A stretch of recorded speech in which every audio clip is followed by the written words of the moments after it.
ദിലീപ്, നേരത്തെയും ഇത്തരത്തിൽ ജമാഅത്ത് ഇസ്ലാമി വോട്ടാവട്ടെ RSS വോട്ടാവട്ടെ ചർച്ചകൾ ഉണ്ടായിട്ടുള്ളതാണ്. അപ്പോഴൊക്കെ എല്ലാവരുടെയും വോട്ട് ഞങ്ങൾ വേണമെന്ന് UDF മാത്രമല്ല LDFും നിലപാട് സ്വീകരിച്ചവരാണ്. ഏതെങ്കിലും തെരഞ്ഞെടുപ്പ് ഘട്ടത്തിൽ ഇന്ന വോട്ട് ഞങ്ങൾക്ക് വേണ്ടതില്ല എന്നാരും പറയുന്നതല്ല എന്ന് LDF നേതാക്കൾ തന്നെ പല ആവർത്തി പറഞ്ഞിട്ടുണ്ട്.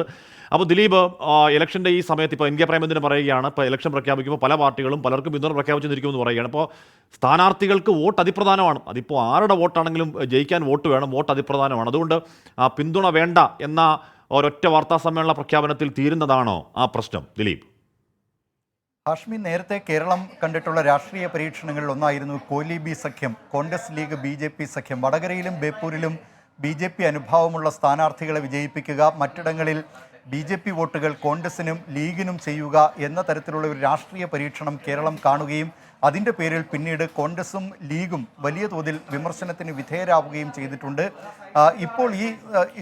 ഇപ്പോൾ ഈ പിന്തുണ SDP പിന്തുണ പ്രഖ്യാപിച്ചതോടുകൂടി അത്തരം ആരോപണം കൂടുതൽ സംസ്ഥാനത്തെ തെരഞ്ഞെടുപ്പ് രംഗത്ത് ചർച്ചയാക്കുന്നതിനാണ് LDF തീരുമാനിച്ചിരുന്നത്. പ്രത്യേകിച്ച് CPM നേതാക്കൾ ആ നിലയിലുള്ള പ്രതികരണങ്ങൾ നടത്തുകയും ചെയ്തിരുന്നു.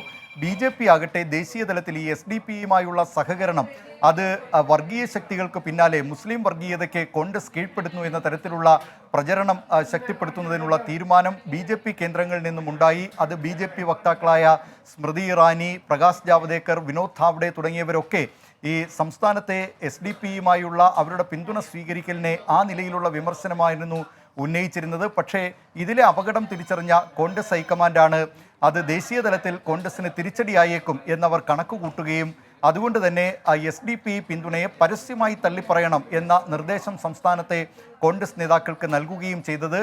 കോൺഗ്രസ് നേതാക്കൾ UDF-ലെ മറ്റ് ഘടകകക്ഷി നേതാക്കളുമായി, പ്രത്യേകിച്ച് മുസ്ലിം ലീഗ് നേതൃത്വവുമായൊക്കെ വിശദമായ ചർച്ച നടത്തിയതിനു ശേഷമാണ് ഈ നിലയിലുള്ള ഒരു പരസ്യ പ്രഖ്യാപനത്തിലേക്ക് എത്തിയത്. അതേസമയം SDP ആകട്ടെ ഇപ്പോഴും ആ പരസ്യ പിന്തുണ പിൻവലിക്കാൻ തയ്യാറായിട്ടില്ല. അവർ സംസ്ഥാന കമ്മിറ്റി ചേർന്ന് ചർച്ച ചെയ്യുമെന്നൊക്കെ പറയുന്നുണ്ട്. പക്ഷേ നിലവിലെ സാഹചര്യത്തിൽ SDP-യുടെ വോട്ടുകൾ UDF-ന് തന്നെ പോകുന്നതിനും അവരുടെ മുൻ തീരുമാനത്തിനും തന്നെയാണ് സാധ്യത.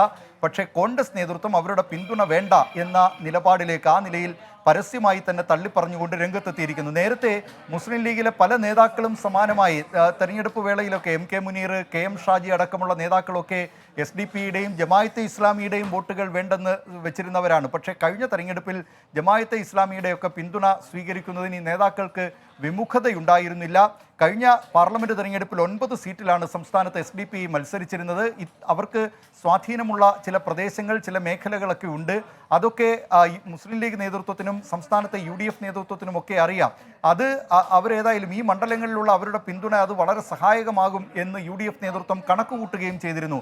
സംസ്ഥാനത്തെ കോൺഗ്രസ് നേതാക്കളൊക്കെ ആ പ്രതികരണങ്ങൾ, കഴിഞ്ഞ ദിവസങ്ങളിൽ നടത്തിയ പ്രതികരണങ്ങളും SDP പിന്തുണയെ സ്വാഗതം ചെയ്തുകൊണ്ടുള്ളതായിരുന്നു. പക്ഷേ മുസ്ലിം ലീഗ് നേതൃത്വമാകട്ടെ ഇക്കാര്യത്തിലൊരു പരസ്യ പ്രതികരണത്തിന് തയ്യാറായിരുന്നതുമില്ല. ഇന്നിപ്പോൾ ഏതായാലും ഈ പിന്തുണ വേണ്ട, SDP പിന്തുണ വേണ്ട എന്ന നിലപാട് പരസ്യമായി കാര്യം SDP പിന്തുണ തള്ളിപ്പറഞ്ഞുകൊണ്ട് കോൺഗ്രസ് നേതാക്കളും UDF നേതാക്കളും രംഗത്തെത്തിയിരിക്കുകയാണ്.